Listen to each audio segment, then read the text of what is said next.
a sluggo. Slant and go.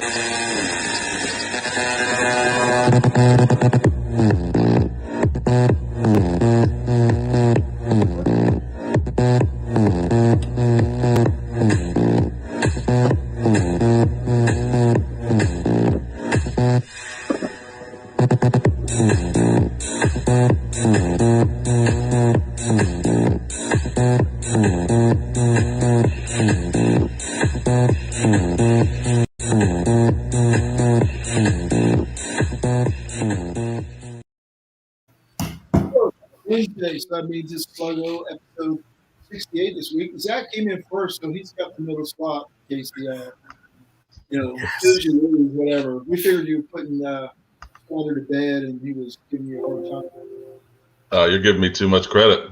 Oh, you're just late? All right. Marty, Southern News Reserve Coleman from Kyle, Texas. In the middle tonight, Zach Locks Parker from Pooler, Georgia. Way on the other side, it's the whatever. He is near Calaboogie Sound, or you're right on the sound, huh, Case? We're right on it. Nice. Oh, what a beautiful spot this time of year. I don't think I've ever been there in October, but I'm sure it looks nice. It always does, right? It's one of those things that it was really cold in the morning, and when you're riding on a golf cart to get to the boat, but then when you get home, you got to take off 3 layers because it's 80 degrees outside. Not used to that in October, It's funny you say that because Parker said the same thing about school, walking to school. He said, I hate this weather. I was like, what are you talking about? It's 70 degrees, not a cloud in the sky. He said, I went to school this morning, he had the hoodie on and all wrapped up. Yeah. It was 57 or whatever, and he came home as like it's 75, but he still had the hoodie on. I don't think wanted to throw the shorts on. He had shorts on, but no, he didn't that day. He had long pants on. But anyway, it's tough. Hey, and that's what I was going to chit chat about tonight. Casey, you're not in this yet unless your stepsons went through this. Zach, you've probably gone through something like this. You know how you always tell your kid, well, when I was in school, it wasn't like that. Well, when I was in school, we didn't get 9,000 emails a day, and I only got one kid, right? Right. I can't imagine parents with like 3 and 4 kids in the school. We get like 8 or 9 emails a day already just with one kid. So yesterday, we get him. We set it up so if he makes a grade below a certain number, we get an alert. If he does this, we get an alert. If he doesn't show up, we get an alert. If he, we get alerts if he breathes wrong or whatever. But so yesterday we get one. I'm like, oh my God, what's he got a 42 in today? And look today. They're giving him 2 extra holidays. What kind of school just decides in the middle of the semester, 2 extra holidays? They needed teacher work days or whatever, but apparently they couldn't figure that out before school started. But so the kid just gets 2 extra holidays. Not back when I was in school. We had to make our own holidays when I was in school. So I'll be honest, the priests at my high school did make their own holidays. We won our first state championship in basketball, and they called it the Feast of St. Brevin Night. And we had the next day of school off because the game went late. So it was pretty awesome to go to Seton Hall Prep. We get those phone calls that said, Seton Hall Prep school is closed. Brevin scores. Good day. Wow. Okay. So Casey was a studious man in high school, sounds like.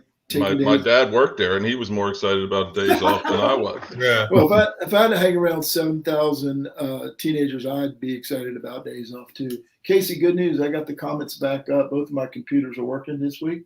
Nice. Kevron checks in. Good evening, y'all. Pulling for App State to beat Coastal tonight. Always good to see Kevron. Kevron, easy. Coastal Carolina's my people. Beef, DPC hosts SHP on October 29th. Loser gives $25 to Marty's charity. We need it. Deal. Let's do it. We got $23 in the Kyle Veterans Fund. And Rob, did you go to DePaul? Answer me in the comments, if you will. Did you go to DePaul Catholic? What is it? The backup quarterback, Ohio State, or he's probably a DB now. Went to DePaul. It's a good program there, and Seton Hall's ranked number 2 in the country. Well, that would be. Or excuse me, in the state, not the country. Yeah.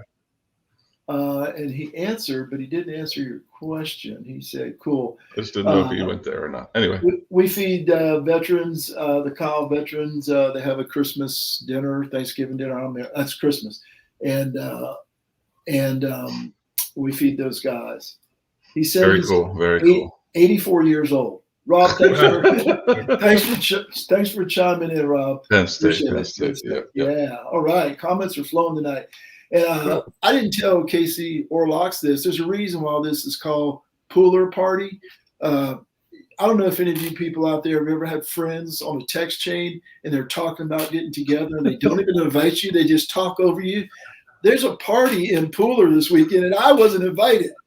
So I was going to throw some shade at you guys in front of our viewers right now. I just thought it was funny. You guys were talking about, oh, let's get together, and I'm sitting there going, when the hell am I getting in? Wait a minute, yeah. Well, this is your formal invitation live here on the podcast, Marty. We were waiting until we got here. I can't make it. I'm busy. I love this Houston, New Jersey high school athletics. Don't play nobody, Paul. Hilarious. We're on fire already tonight. 1884 Mario might as well miss you. Oh, this is going to be one heck of a show. I love it already. I can already tell. But you know how we calm the crowd down? We start talking about Clemson and Syracuse. That's how we get everybody to be quiet. What another snooze fest offensively anyway. Defense looked pretty good except for a couple of drives.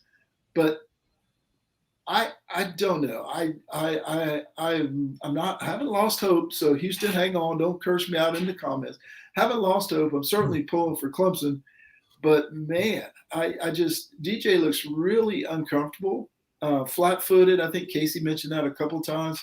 But really, really uncomfortable, having a difficult time making decisions. I watched the replay, and he just is standing there with the ball like a statue. I don't know. I don't know what to think. I don't know if he's going to come out of this. Dabo's obviously thinks he is. Highly rated quarterback in high school, the same quarterback coach as the other guys have had. I don't know. Locks, takeaways from Clemson, Syracuse? Painful, just painful. I mean, it was hard to watch. Again, over under was 45.5. We didn't even sniff that again. Clemson defense, saved the day once again. And really, the Syracuse kicker missing the kick was unbelievable to me. He hooked it that bad. I guess he has been a big pressure spot this year. But, yeah, I mean, that thing seemed destined for overtime the way it was going. But like you said, Marty, he's just – it's scary. I don't understand why he hasn't snapped out of it yet. I'm over waiting for the potential for us to score 45. I just don't think it's going to happen now this year. We keep on talking about any week now. I think this is a 14 to 24 point team per week. And if we hit 24, we're doing all right. Hopefully it didn't go into overtime. So I don't know, guys. It just doesn't seem like it's happening yet. And I hope it does, but I don't know.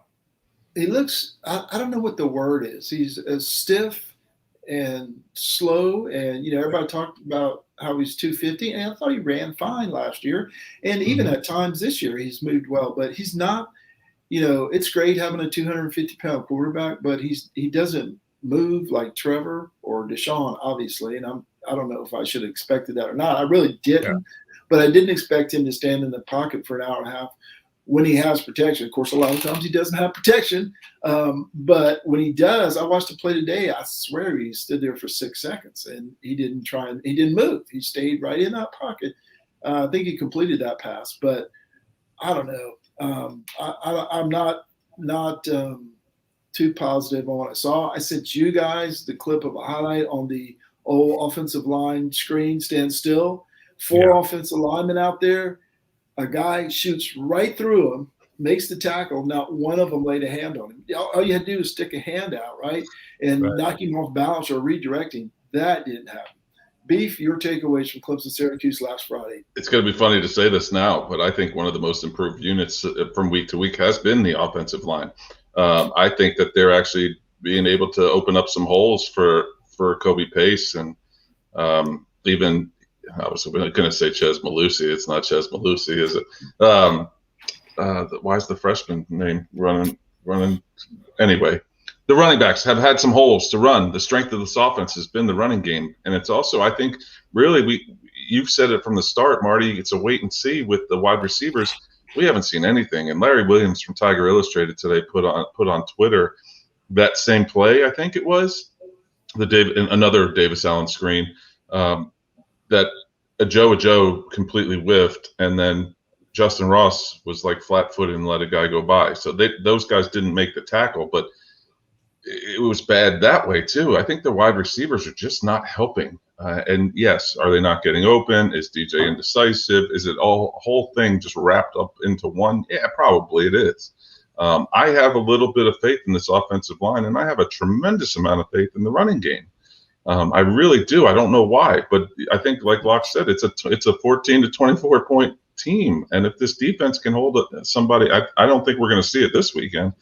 As good as the Clemson defense is, but as good as that Pitt offense is, they're going to score, and this could be a shootout. And somebody on Twitter said this could be a great shootout.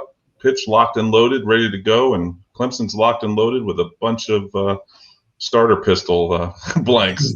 So, I still hold out hope that we're going to break out. I say Clemson's going to break out at any time, because the drops, when DJ starts looking good and competent and confident, then the drops come. Then that doesn't help confidence. So it's been a frustrating watch all season long. Yeah, I think we're destined for one-score games throughout the season, and those don't. I'm okay with that if it's 45-41 or something like that. every time I think they got a one-score lead and they're going to get it to 2 scores, they shoot themselves in the foot. Finally, they got a 2-score. Did they get a 2-score lead? They got a 2-score lead Friday, and what happened? Syracuse went right down the field. It's like, what is going on? Get a 2-score lead, stop them, and give your offense. They're not very complimentary, and units, offensive and defensive. Something's missing, and I don't know what it is. And like I said, DJ is. We were talking about this on the text, right? He scrambles fine, and he can get 7 or 8 yards. But remember, both Deshaun and Trevor would turn their 7 or 8 yards into 20 and 30 and break the defense's back. That's not happening. He's getting 7 or 8 yards most of the time. Sometimes he converts on third down. Third 15, he gets 7, end up punting the ball. Now, the fans, of course, are still exaggerating. I put up the clip of Will Spire's pass, and they said best pass all night, even though the day before I put up the touchdown pass to Ngata. So the fans are still being fans. Rob, that's what I mean. I'm sorry to jump in, but like he showed that was a pro throw that he did to Ngata, and Ngata made a even better catch. A pro catch. That was the only place he could get it. He high pointed it. He came down. He got his feet in. Like, it was picture perfect. What Clemson fans expect. Next drive, 3 and out. Yeah. Next drive after that, Ngata drops a pass.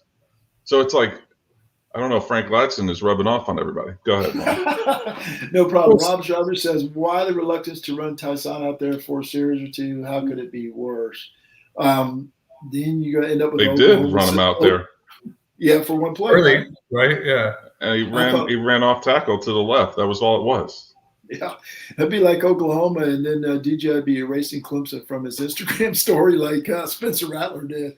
I don't know if you guys heard the lack of just urgency. It seems like when they get up a score, it just seems like they take the foot off the gas, and then just the consistency is just not there, and I don't understand it. There's no rhythm either, and I know we've run up tempo in the years past, but why not try that? Are they not built for that? Maybe with the linemen, I don't know, but just something to kind of get like a timing down. It's just clunky all the time, and then it goes dead, and it feels like they got to ramp back up to get to where they can score again. It just drives me crazy. It's like, okay, we're on a roll, we just scored, and then it's just like you said, 3 and out.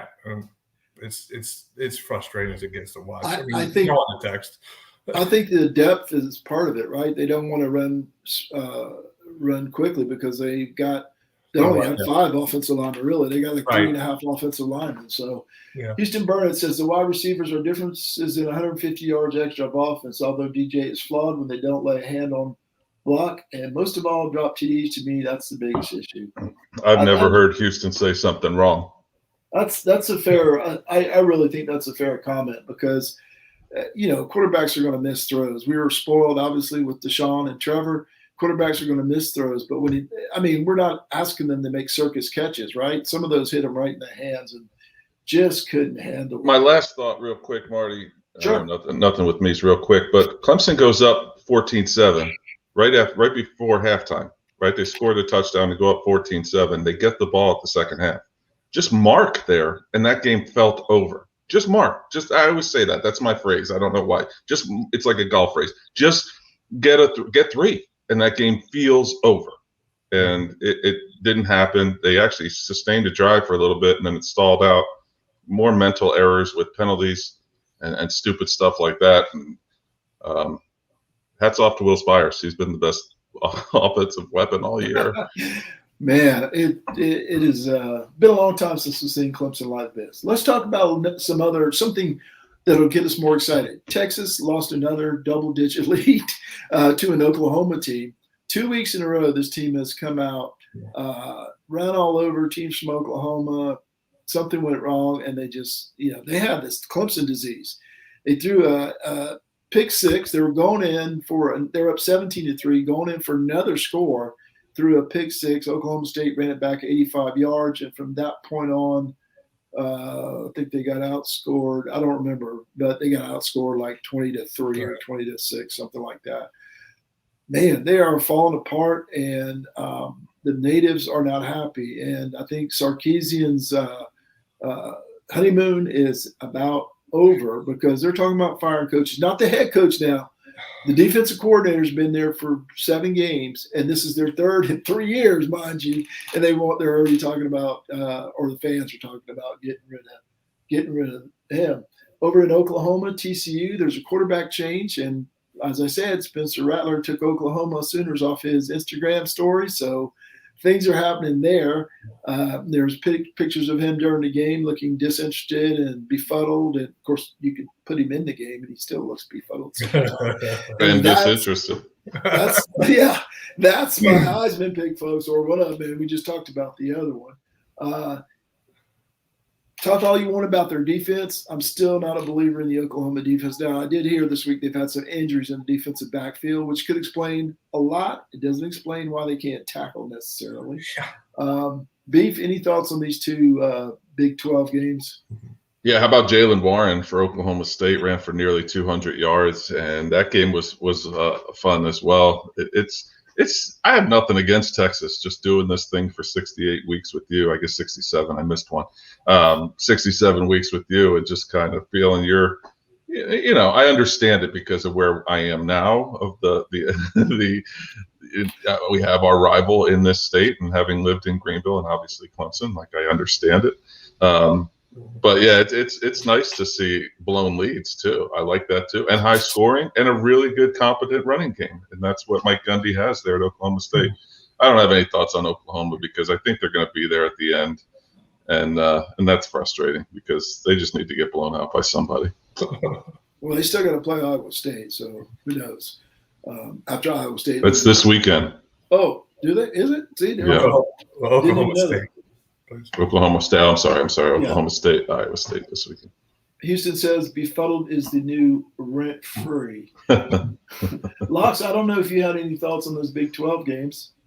Just real quick, 2 things. Oklahoma State plays Iowa State at Iowa State this weekend. They're a 7-point dog. So no one's believing in Oklahoma State still after that because no one gives any credit to Texas, which is probably the way it should be. But it has to be terrible to be Sarkisian coming in with high hopes and obvious expectations, but all of a sudden it's like bam, bam, back to back, and like you said, Marty, it sounds like the water's boiling underneath them already. It's just got to be an unenviable position to be in at that head coaching spot there. What are you going to do? You're going to give him 4 years? Is he going to get 4 years? No. And that's what everybody says the rule of thumb. You got to get your recruits in, give the guy 4 years. I think he's got like 2 to 3, Yeah, I was going to say 2.5. And that's a tough go, man. Tough. The pressure has to be miserable. So good luck to you. Well, not looking good. We've talked about this before in this podcast. Everybody says Texas has all these recruits, and the state of Texas, and they do 200 a year, 200 something Division I, right? But if you want the cream of the cream, you're probably talking 50 or 60, right? And let me tell you something. I've said it before. With Texas A&M and the SEC, that opens up everybody in the SEC into Texas, right? They're on TV here now. But when they, it was just a CBS game before, but now everybody, or a lot of people here are interested in the SEC, especially Texas is now joining the SEC. So they're fighting SEC teams. Clemson's quarterback next year is going to high school 8 miles from Texas Stadium. So you just don't magically get those recruits anymore like you used to in 2000 and 2005.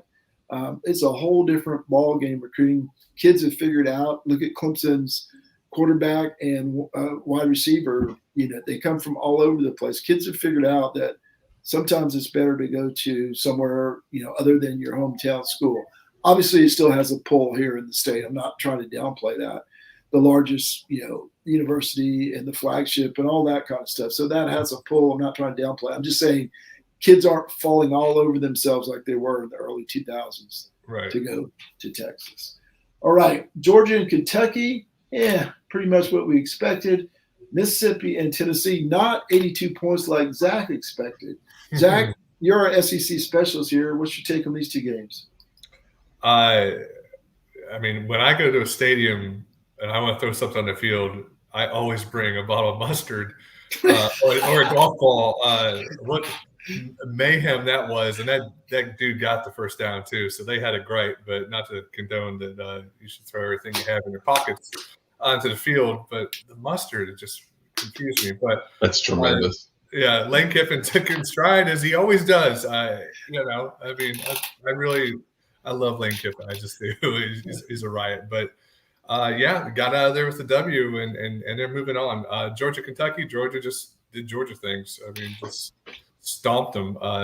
You kind of wish Kentucky would have put up a little bit more of a fight, but just knocked them back into place. 6-0, down to 6-1, but that one was pretty rough. So, not much doing for the Kentucky squad here. They'll never be heard from again for the rest of this year, probably. I think the word for Georgia's defense is suffocated. Yeah. Right? They just oh my god, suffocate people. It's another level. It's such another level. It's incredible.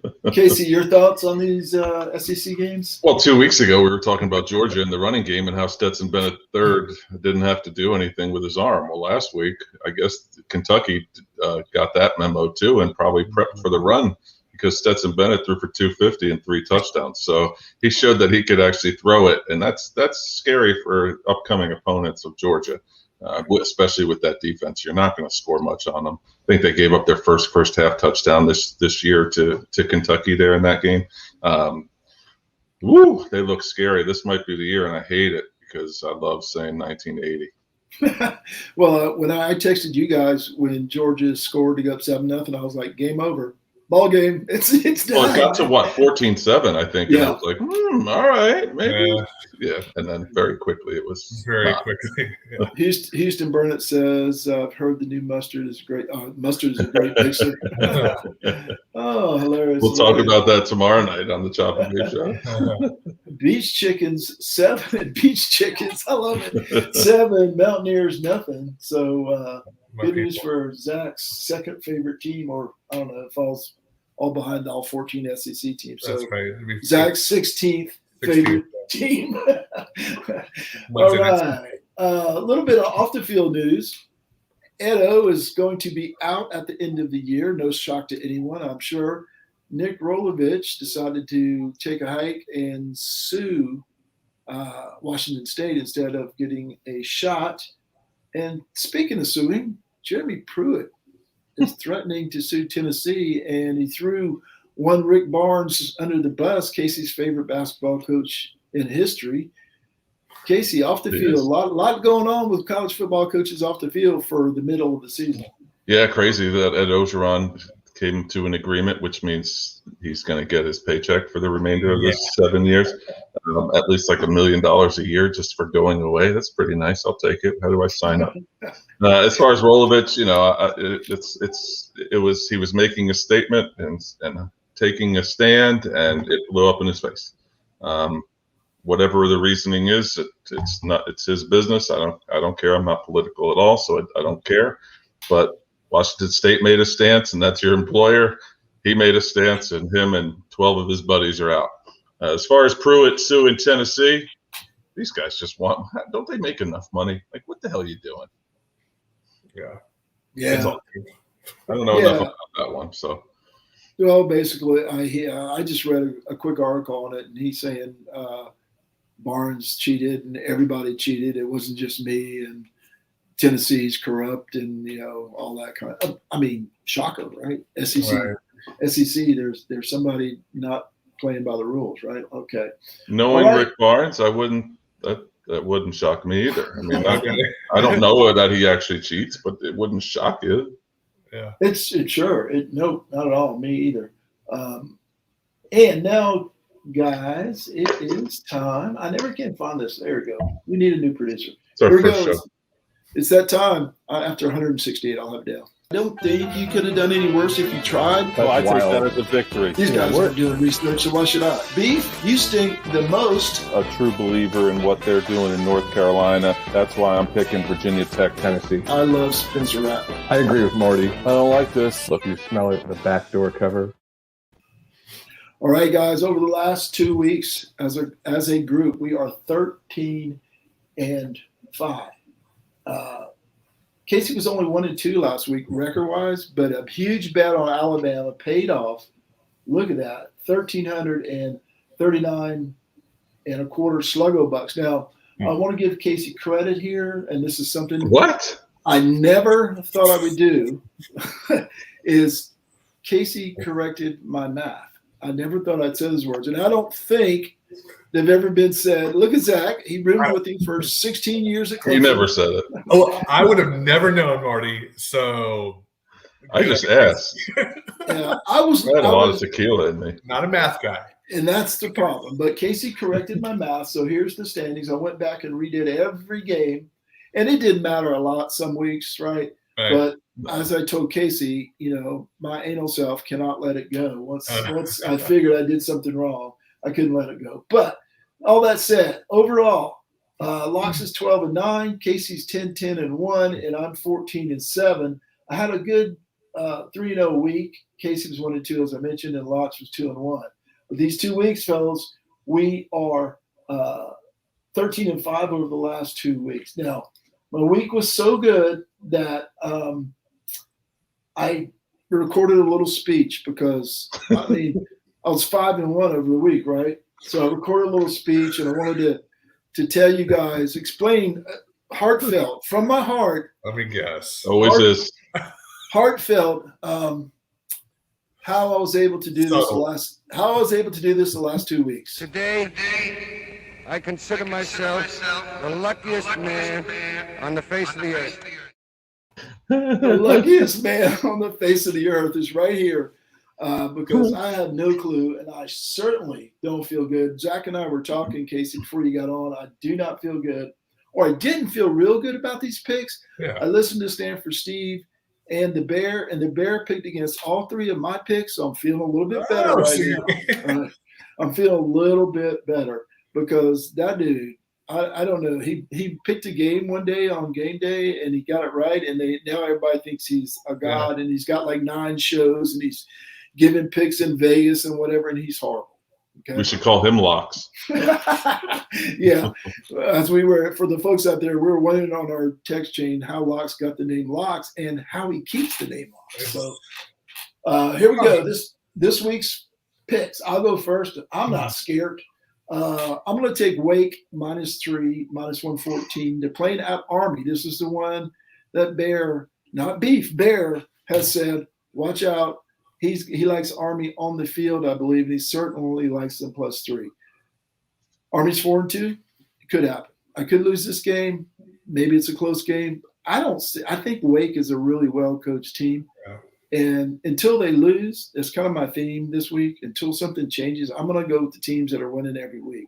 Wake only beat Syracuse by 3, but that's not a horrible Syracuse team, right? It's not like the old Syracuse teams that Clemson would beat 59-0. So I'm going to roll with Wake -3 for 200 Sluggo bucks. I don't know what the over/under is, folks, but It was late. It was late getting in, so okay. It closed late, but we got it. Okay, Beef. You want to go next, or you want Locks to go next? I'll go next. Speaking of really bad teams, every week I've tried to pick the worst game in my opinion that's going to be on the field. This week I'm going with a very bad UMass team. Is the 35-point underdog to Florida State. And I looked at UMass after I locked this one in, and UMass has actually kept some games close against better teams. So I think I'm in deep doo-doo for this. But I'm going Florida State to cover that 35 points. And I'm so confident in Florida State, I'm going 300 Sluggo bucks. Still more than Marty. Hey, one of us has got more bucks. I'm the old miser that keeps it under my mattress. All right, Locks, your first pick tonight. I couldn't find any lines that I like this week, so brace yourself. We're doing all over-unders for locks this week. Wisconsin, Purdue, over a balmy 40 points. And the more I look at the stats on this, because I selected on Sunday, I'm really questioning why I said over, because these two teams suck. I'm hoping for a 23-20 barn burner here. You're hoping for overtime. Yeah, I really am rooting for overtime. I don't know. It just seems so obnoxiously low at 40 that I just took over. And I feel so confident that I'm going to bet 400. I thought you were going to say 4. 400 Sluggo bucks. 3 picks, and all 3 of us are feeling uncomfortable. Nelson says Marty hates the troops. I was a troop. I don't hate the troops, but I get your point. Second game for me. Okay, here we go. Clemson. Ride it. This is your baby. Clemson and Pittsburgh. Pittsburgh -4. I'm going to take Pittsburgh here. As I said last week, I'll take an L for the team. Clemson goes out there and wins the game. I will certainly take this L. All the things we said earlier apply here. But last week I threw out the stats, and they've gotten worse for Clemson, by the way. They're 0-5 against the spread in all games. They're 0-3 as an underdog or a pick 'em. Meanwhile, Pittsburgh is 4-1 against the spread. 4-1, yes, against the spread. 1-1 at home. 4-1 against the spread as a favorite. All that could go away this week, and I'll be really happy for Clemson, and I'll take this L. And I'm even going to give Clemson some incentive to take this L. I'm going to go 500 Sluggo bucks on this game. Pittsburgh -4. Beef. Goodness gracious, Marty. 500. Is that the biggest bet of the year? I had to say it low so my wife wouldn't hear me. She really thinks I'm betting bucks here. Beef, who you got next? I was looking at our text chain to see what the over-under is. My next game, I'm going to the game we talked about before. Oklahoma State, ranked number 8 in the country at 6-0, is going to Iowa State to play 4-2, unranked. Yes, preseason ranked number 9, Iowa State. This game just really stuck out at me. I'm paying for it a little bit with the juice. Oklahoma State's a 7-point dog on the road. I can see the 3 being the away team. I just don't think Oklahoma State loses the game, let alone loses by more than 7. So I'm going Oklahoma State +7, and I'm actually going to go 500 Sluggo bucks as well. 500 Sluggo bucks. Hey, Casey, I didn't say anything when we were talking about games coming up this week, but you didn't even know these two teams played earlier, and you bet on them. I was going to say that. Well, no, I wasn't listening. You said Oklahoma hasn't played Iowa State, and I heard Oklahoma State not playing Iowa State. So That's all it was. It was just me not listening. You don't listen during our show. Got it. What'd you say? Locks, your second pick is also on the Clemson pick game. It is, yeah. Clemson, Pittsburgh, going under 47. It's gone up to 48 now, but I've got locked in at 47. Really, the game that Clemson lost was 2 overtimes, and it was 27-21. That's 48 points. I think the defense understands that they're both the offense and the defense, and the whole team here. They're going to have to step up and try and maintain some sense of normalcy this week and try and keep Pitt in check one way or the other. And the offense we know is going to not do a whole lot of offensive things. So I'm going under 47, and you can go ahead and put me down for 750 on this one. I feel pretty good about it. $750. I beg to differ. I think the offense will do a lot of offensive things. Offensive to football fans everywhere. Offensive.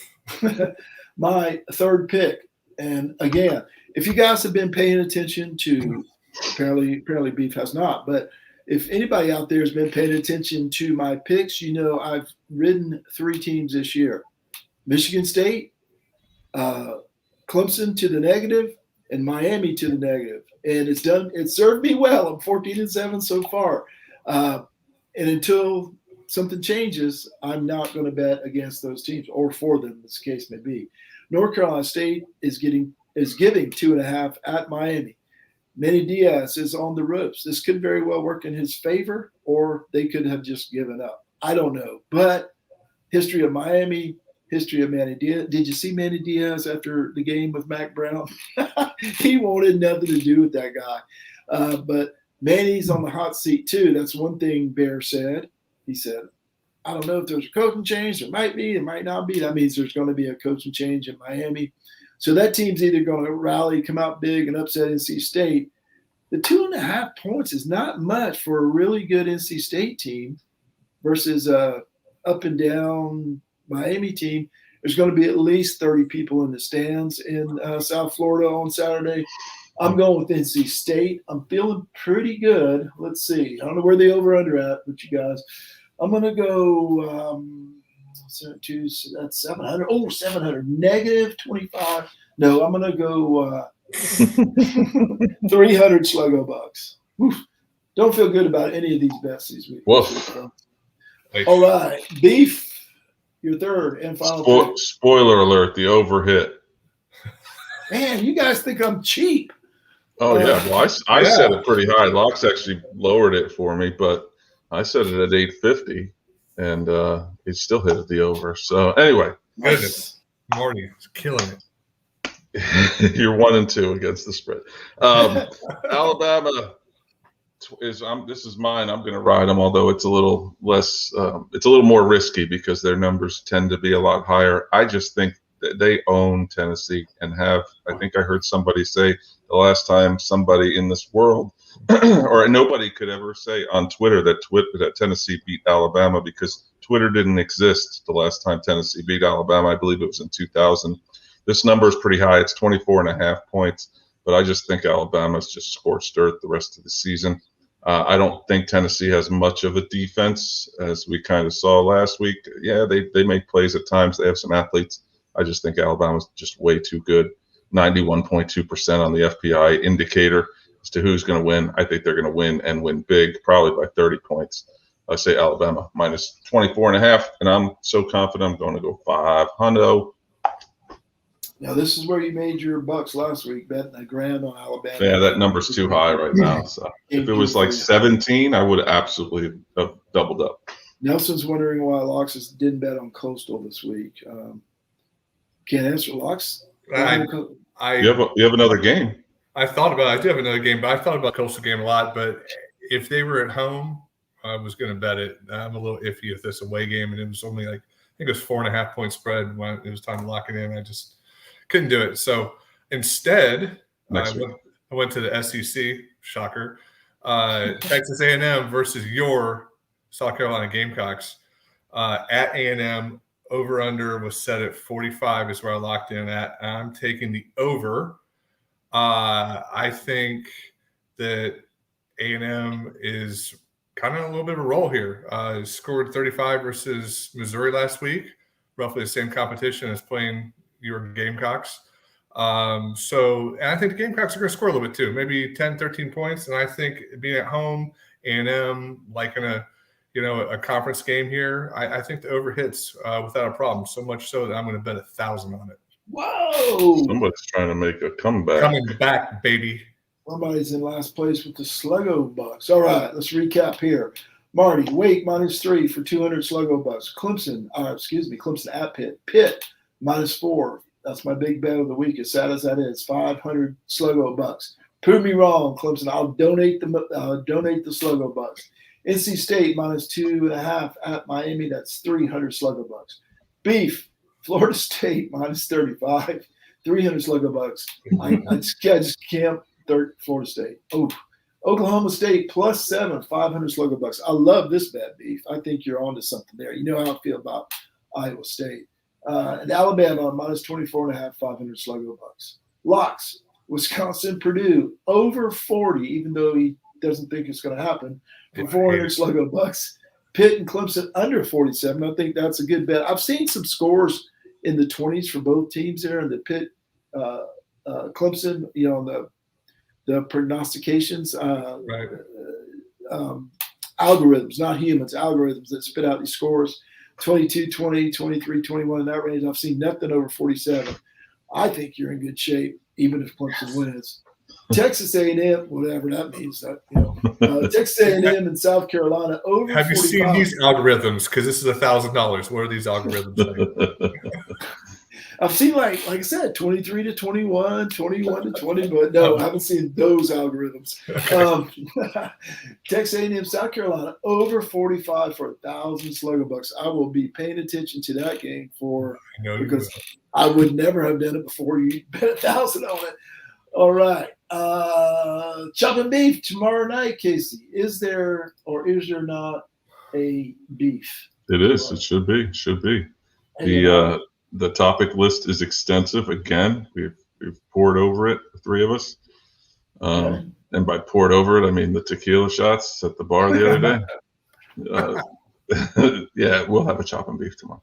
All right. I just remembered after 68 weeks, you can see this is the Christmas show. I just remembered I had this, and we could have been doing this all 68 shows, but I forgot all about it. And knowing our show, that Christmas episode was probably in July. When we had somebody say, "Where did I find that chopping beef?" and we were trying to spell it out for him last week. There it is. Go here and go there. There it is, right there. I didn't even remember I had that until I was doing show prep today. Over on seldomnewsreserve.com, and show prep involved 12 ounces. Over on seldomnewsreserve.com, John Chancey and I did a top 5.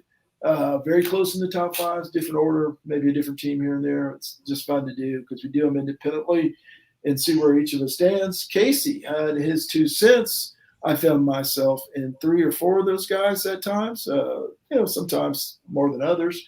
That was up today. And John Chancey looked back at last week, and tomorrow he'll be looking ahead to Pitt, which could be the pits for us. Locks, as always, I've enjoyed it. Enjoyed talking about Casey before he hopped on. It was the best part. And Casey, do us the honor and close this puppy up so I can go watch the Astros defeat the Red Sox. That ball was a strike last night. Thanks to everyone in the Seldom News Reserve College Football Discussion Facebook group, especially Nelson Wilhite for all his help, John Chancey for all his work on seldomnewsreserve.com. If you're not reading John Chancey, read it. Everyone on Seldom News Reserve, Sluggo Podcast, each and every one of you who listens, likes, shares, and participates, we appreciate it very much. On behalf of Marty, Seldom News Reserve, Coleman, and Zach Locks Parker, I am Casey the Beef Cregan. Thanks so much for joining us. We'll see you next week right here on Sluggo. Yes, like the Astros have never had a bad call against them. And I don't know, I think Smitty. we're done here.